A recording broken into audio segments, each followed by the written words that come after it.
Plato's Closet in West Ashley and North Charleston are springing up cash. Just sell us your gently used warm weather styles like tees, shorts, sandals, and more. We're paying cash on the spot for gently used spring styles for guys and girls. Support sustainable fashion. This spring, do your thing and recycle the spring-inspired clothes, shoes, and accessories that are just hanging in your closet for cash on the spot. Let your spring clothes bloom into cash at Plato's Closet. Plato's Closet, located in West Ashley on Sam Rittenberg Boulevard and North Charleston on Rivers Avenue. It's time for today's AM Minnesota program when we are going to meet and get to know Rita Hillman Olson, who's won the GOP endorsement in House District 58A. Rita, thanks for coming into the studio today. Thank you, Jerry. I'm very pleased to be here, and I appreciate the invite. I look forward to this discussion.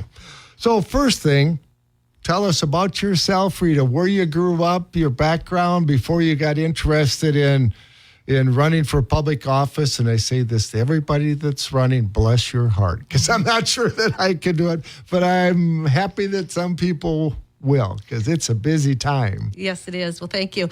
I grew up in rural Minnesota in a small community, Gibbon. I've heard of Gibbon. Yes, between New Ulm and Hutchison. My dad was a farmer. We did grain crops and steers and farrowed pigs and so forth. Pretty typical back back then. Generation. Yep, and come from a family of 4 siblings. And I went to Gibbon High School. Graduated from high school there. Now it's Gibbon, Fairfax. Winthrop. Yeah, it's GFW, and they're breaking ground on a new school in Gibbon now. I think they broke ground just this week on a new school. And so then I went to Marshall, which at that time it was called Southwest State University. And I have 2 degrees, one in business administration and one in accounting. Ooh, first thing that pops in my mind, that would come in really handy at the state capitol. Yes, it would. Somebody who knows how to run some numbers and so forth. And so then I married my high school sweetheart. And then once I finished college, my husband and I, we explored a little bit, and we settled in Savage and Eagan, Minnesota. This was during the 80s, and 80s were a little bit of a rough time, if anybody remembers what the 80s were like. And so we moved into the cities, and eventually we purchased our property in the New Prague area. Between Longsdale and New Prague is where my husband and I settled. We raised our 3 wonderful children there, who are all now married, and of course I have a couple grandbabies. My career has been adventuresome. I'm a registered accountant practitioner, which means I'm licensed with the Board of Accountancy. I specialize in what I call internal accounting, meaning I work with small businesses and help them run their businesses, understand their books. I help set up their systems, those kinds of things. For over 25 years, I taught at career colleges. And I taught everything from remedial math across the Twin Cities. I would go up as high as Blaine, over to Woodbury, Richfield, taught in Minneapolis. So I've taught all over the cities. And I would teach everything from remedial math to governmental accounting. So I taught a lot of things. I taught things in the business area, human resources, and all those kinds of things. So I really enjoyed being in the classroom. Boy, you have a diverse background. I do. It's always like, what are you going to do when you grow up, right? First they said, bless the heart of anyone that wants to run for public office. I'll expand that. Bless the heart of anyone that wants to sit there and look at numbers. I'd rather be out doing something. And we all have our strengths. So when I was a full-time farmer, I had my farm business management, who took care of that, and I got to do what I enjoyed doing. We all have our strengths and things that we're good at and we enjoy. Absolutely. I do enjoy numbers. I really enjoy teaching math, and I really loved working with my students. My students were from such diverse backgrounds. So education is a real passion for me. So I did that for over 25 years. And right now what I do is I am a consultant for small businesses, and I help them with their business and accounting. And again, it's on the internal side of accounting, doing the payroll and those kinds of issues and so forth. And I am very pleased to be on the board of directors, of course, as the treasurer. Anytime you have an accounting... That's a shock. Every time you have an accounting background, it's like you're the treasurer, right? And so anyway, I've been with that organization for close to 20 years on the board of directors, started it from the ground up. And we work with people going through a tough patch in their life, we call it. We work with horses, and we help people that are struggling with all kinds of different pieces of their life. And obviously, reading into that, then you enjoy helping people.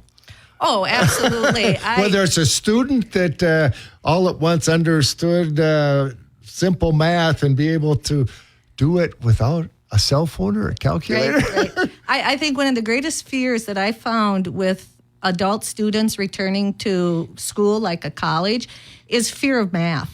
There is a very strong fear of math out there, and so you have to break through that anxiety, like you say, working with the numbers and so forth. But I absolutely enjoy working with people because I firmly believe that people have certain gifts and talents and skill sets, and that's what's great about our country and what we do here. Like how we run our government and our economy is people are able to maximize their strengths and be the best that they can be. And that's what I want to help them achieve. And I think that goes in with our founding fathers, whether it was back this country or even the state of Minnesota, and a citizen legislature bringing people from all different backgrounds to bring their strengths to the Capitol, either in Washington, D.C. or in St. Paul. Right. And I think one of the challenges is we're not all the same. And that's wonderful. We don't all want to be the same. Otherwise, they always say one of us is not needed, right? And so, and that's what's so wonderful is not everybody is the same. And we want to make sure people have equal opportunities and that they can achieve their potential. And that, to me, is where we need to put our focus, is on helping people with the opportunities, but then also letting them run with them. Yeah. You made another point when you're going through your background of helping businesses on the internal side with payroll and human resources and all that. And boy, it takes somebody like you because it seems like there's more and more regulations and requirements and some bill gets passed and Jerry's out here trying to get the work done and you don't know that all at once you have to address this. So. Right. Well, in the last legislative session, as you said, it was one of the most heavily regulated or laws passed that are regulated. Just if I may, as an example, in past legislative sessions, they have what's called a book that comes out that is all the policies, laws, mandates that were passed. And in 2022, there was one book. In 23, it was 4 books. 4 books. And prior to that, in the years past, it was either 1 or 2 books. So like in 21 and 20, it was like 1 or 2 books. So yes, to answer your question, there was a considerable amount of legislation passed in 23. And going back to the small business and the payroll issue, one thing that frustrates me with people is as we pass laws, and we, pass the regulations, whether it be the taxes or, the forced benefits, whatever it might be from a payroll standpoint, what happens is it's all comes out of one compensation package. So as you pass laws that are labor intensive or based on payroll, you have to accept that oftentimes that comes out of the per hourly pay. And I think people forget that. You got to look at the big picture. I think sometimes even people don't realize how much state, federal, Social Security, Medicare taxes come out. They just see what their net pay is that was deposited in the checking account. Right. And as much as I think direct deposit is a wonderful tool and it's handy and convenient, oftentimes people, the employee, the person working, doesn't see that gross. Like you say, they see the net and that's what they live off of and that's what they, think about and stuff. When I work with small businesses and they're thinking about hiring or when we're running their budget, I always tell them 30%. Figure it's going to cost you 30%, about 25 to 30% to employ somebody. Now, that's to employ somebody with the FICA, the work comp, all the other, benefits. Like we know now they've passed the ESST at the Capitol, some of the if you want to do health insurance. I work with the USDA and I'm a farmer. They're really good with acronyms too. What is ESST? Earned, Safe, and Sick time. Oh, yeah, okay, I heard about that. Yeah. And I hadn't thought about that far removed. I see the state, federal, Social Security taxes that come out, but I hadn't thought, so they pass that all at once. Town Square's cost of employing Jerry went up a little bit more. Potentially, it would. It depends upon what your structure was prior to the law being passed. Town Square might have had a policy in place, and the question is, does the new structure that was passed, this ESST, fit what was already in place, or do they have to adjust it? And then one more point. Think how complicated that is, because Town Square is a big company, does business in a lot of states. So think about this, and they have to know what's going on in Minnesota and Iowa and Indiana, and on it goes. Imagine, I never thought of that. Yeah, and as a side note, all these laws, regulations that a company has to follow, big or small, think about the payroll department itself. For the privilege of doing business in a state, you have to hire. You have a direct cost of that payroll advisor, that payroll administrator, in order to make sure you're meeting these laws and regulations. So every time more laws and regulations are passed, those unattended consequences, those hidden costs of hiring one more person in your payroll department to make sure you're fulfilling the laws and regulations. Of course, the government doesn't compensate you for that, and I'm not saying that they should, but those are hidden costs that people don't realize how difficult you make it for businesses to provide jobs. And I think the issue becomes, Rita, that nobody thinks that we shouldn't have any guardrails, rules, and some regulations of a civilized society. The debate comes in how much and what is useful and how much is just maybe the government wanting more control. That's where the debate comes in, I think. Absolutely, and that's where I think we have to have that debate. We have to have the discussion. What is the purpose of government? What is the role of government? Where does business fit in? Where is that balance? I often think, and I know I've said it before, but there are unintended consequences with almost every decision we make, whether it's even our own personal decisions in our families or whether it's a government decision. And oftentimes there's trade-offs, and people don't want to recognize that. Like I say, anytime you increase taxes, like a payroll tax, that comes out of a person's hourly pay. I mean, there's a compensation package there, and so it all comes together. Yeah. We have to take a break for the markets, Rita, but before we do, I should have asked you first, what is kind of the geography of House District 58A? House District 58A starts in southern Scott County, so it's Cedar Lake and Helena Townships. Highway 19 is always the cutoff through New Prague, so the north side of Highway 19 is 58A. You drop down into the Longsdale area, come across Webster, and then drop into all of the Northfield city limits are in the 58A. I sometimes wonder how we end up with all of these so kittywampus, but I guess that's a discussion for another day too. Yes, it always consists of about 42,000 people, so they make sure that population fits into... And that's why they redo it then every 10 years to try and keep one representative and representing about or around 42,000. Right, in the House. And then, of course, the Senate is doubled, which is 80-some thousand. Yep. Well, Rita, if you can stand by, never a good thing when the farm guy forgets to take the market break. It's vital. That's right.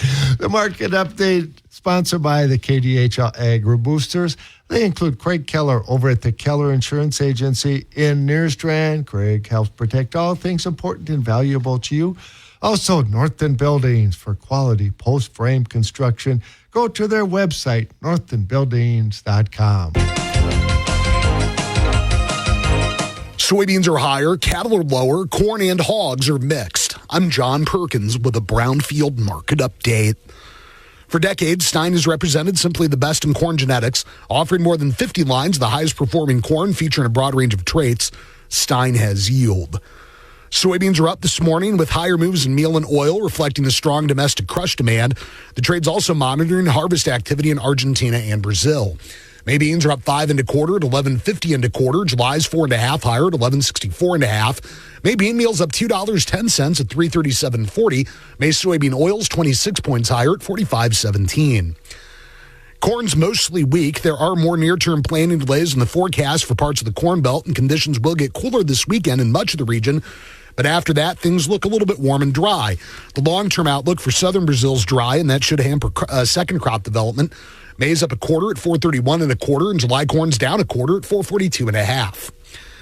And wheat's mostly lower after a mostly higher start to the session. There are weather concerns both domestically and globally, but export demand for U.S. wheat remains very slow. Maize Chicago's down 2.5 at 547 1/4. Cotton's mostly lower with keeping an eye on planting and slow demand with May down 126 at 80.03. And on spread trade and commercial support, May rice is up 40 at 1876 1/2. Cattle are lower on profit taking, waiting for direct business. Asking prices are 184 to 185 live. June lives down 77 at 174.95. August is 45 lower at 172.47. May feeders are down $1.02 at 239.95. And hogs are mixed, adjusting spreads with some uncertainties about demand. June's up 2 at 102.85. July leans 17 higher at 104.20. John Perkins, Brownfield. The first 3 years of every child's life are critical. Learn more about early intervention. How your baby or toddler plays, learns, talks, acts, and moves give important clues as to how they are developing. If you have any questions or concerns about whether your baby or toddler's development is on track, please call 1-800-515-BABY. That's 1-800-515-2229. Call 1-800-515-BABY. That's 1-800-515-2229. I see you finally got a new helmet. I did. Bought it cheap online. Follow me. We'll turn off here. I'm right behind you. Watch the cars. They can be crazy. Teddy! No! Are you okay? Somebody do something! Was this young man hit by a car? Yes, and his helmet is smashed. It's a brand new helmet. It's probably a fake. Fakes cause real harm. You're smart. Buy smart. Brought to you by the National Crime Prevention Council and the U.S. Patent and Trademark Office. AM Minnesota on the Mighty 920 KDHL. The market update sponsored by the KDHL Agri Boosters, also including Northern Buildings for quality post-frame construction. Go to their website, northernbuildings.com. My guest in today's AM Minnesota program, Rita Hillman Olson, who's been endorsed by the House GOP for District 58A. And Rita, it's kind of nice for the folks to be able to get to know you a little bit and your background and what different expertise and experience you could bring to the state legislature. Should have probably asked you this question right off the top. Why did you want to do this? I kind of said, bless your heart, because, boy, you think about what your life is going to be like. Any candidate between, now and Election Day, it's parades and community celebrations and going and visiting with people. And obviously it has to be a passion for folks to want to do this. A passion, I would say the passion is part of the determination to get the job done. I have been politically minded for quite some time. Maybe a better term would be civic minded. Just as an example, in high school, I was the class president. Follow that from high school throughout. If there was an opportunity to take a leadership role, I usually jumped forward or accepted it when it was offered to me. So, I've done various leadership roles in organizations. But here's what it comes down to, Jerry, is I watched what's been going on in Minnesota, and I've also worked on statewide campaigns. I've worked on congressional campaigns, so I understand what it takes to campaign, and it's extremely hard work. But I watched the last legislative session, and I watched what was going on, and I thought, my current representative is not representing me and also many of my neighbors. I just felt it just wasn't right. And I worry about, parents' rights, parental concerns, the 40%, nearly 40% increase in the budget. Minnesota right now has a GDP that's half of the other average in the nation.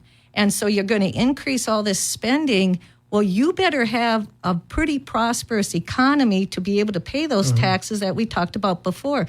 We're half of the average in other of the United States. So like our GDP, our economic growth is at, I think it was 4% total, but the United States average is 8%. Okay, so we're competing against states. So anyway, going back to your question, I looked at all this and I said, it's not sustainable. I'm not being represented. I'll give it a shot because I know how hard it's going to be. And maybe you alluded to it that you're well established in your business now, kind of own your own business. You mentioned your kids are grown and you've got some grandbabies. Well, maybe 10, 15 years ago when you were raising your children, your family, there was lots of things going on. So maybe you're alluding to it too. At this stage in your life, you can give back now to the citizens of the area. Right. And I believe that my work experience, because I've owned multiple small businesses, sometimes in a controlling interest, sometimes in a passive interest. I've owned a lot of small businesses, my teaching. I just have a really diverse background, and I really love talking to people. So like, for instance, when I'm out in a campaign, talking to people, that's what I really enjoy. Tell me what's going on in your life. Tell me how the government is going for you. How is this working for you and so forth. So that's why I really believe I can be a very good representative for this area. Yeah, I like the idea when someone grew up in a rural area on the farm. Typically, they've got two words that sometimes we don't hear a lot anymore: common sense. Right. I will admit, when I travel the district, I hear a lot of people concerned about people moving out of the state. I also hear concerns in Northfield about it being a very, I think it's the top 10 or the 10 best place to retire. But I've also talked to a number of people that are very concerned with the property taxes in the Northfield area, and they're very concerned that they're being priced out of their homes and those kinds of things. So it's important to really talk to the people and understand where their concerns are. Yeah, and you alluded to that earlier, and I was going to bring it up. Your hometown, Gibbon, Fairfax, Winthrop, broke ground on a new school. Well, maybe it's 10 years ago. My home school used to be Wells Easton, now it's United South Central. Right. But they've been in their new school for a few years now. But when you get out in these rural communities, we need the education, but there's not a lot there for a tax base other than farmland versus in a larger community. And Right.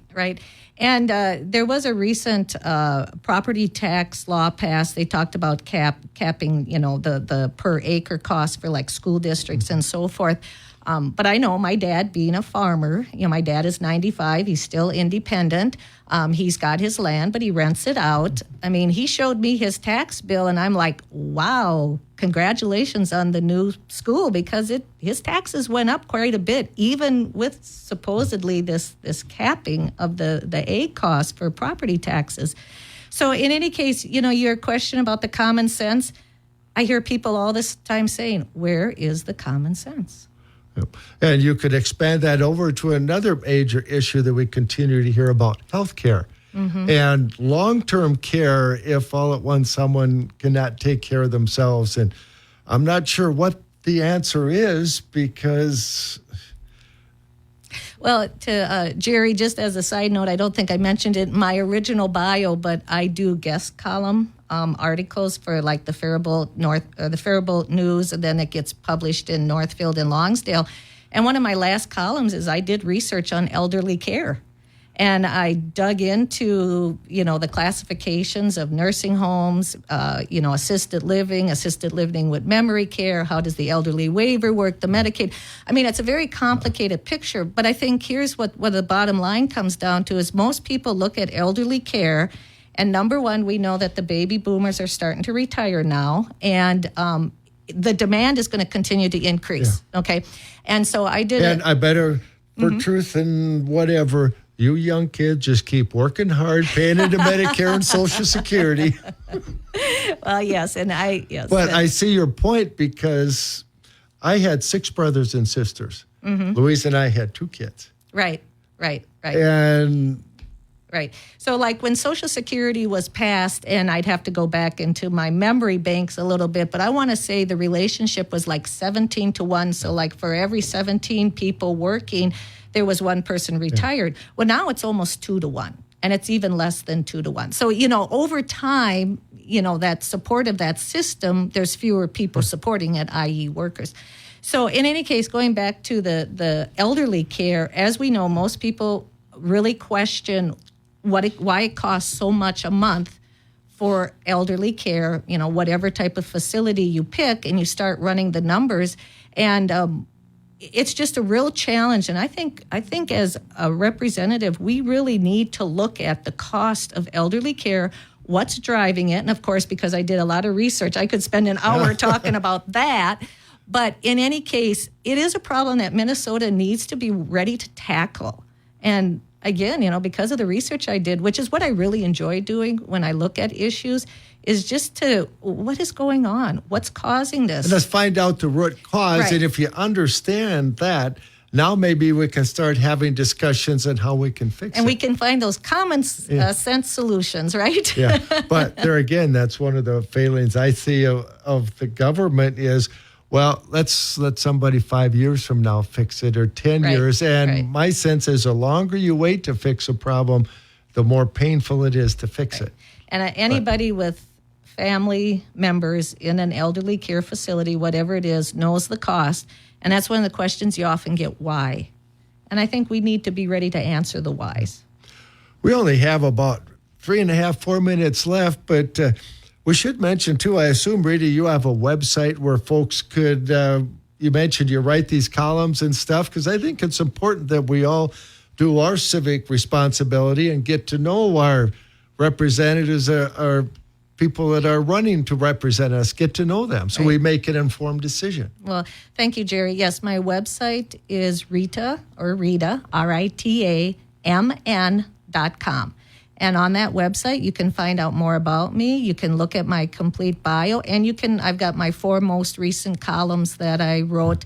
One of the columns I wrote was on foreign ownership of egg, because I find that a very interesting topic, and corporate egg policies and so forth. So that column is on the website. Oh, I'm going to have to go read that, because I'm not going to sell my land. No. But see, in a foreign country, maybe an adversary coming in and buying our basic businesses that provide the inputs I need and other farmers need to produce the food for our country, or owning the land, that starts to stick in my craw just a little bit, that this isn't maybe good for the country. Right. In my article, I outline the laws that already exist in Minnesota regarding corporate and foreign ownership. I encourage you to go read it. I think in some cases, though, you'll be, so to speak, pleased to know that Minnesota has some protections in place. And I've heard a lot about our corporate farming laws. So Minnesota's kind of ahead of the curve. And you go back to the cost of regulations, but sometimes there are regulations that a civilized society needs. Right. Too. And the corporate farm policies or laws that Minnesota does encourage the small business ownership, that the people running the farms are living on the farms, the family farms. Yeah.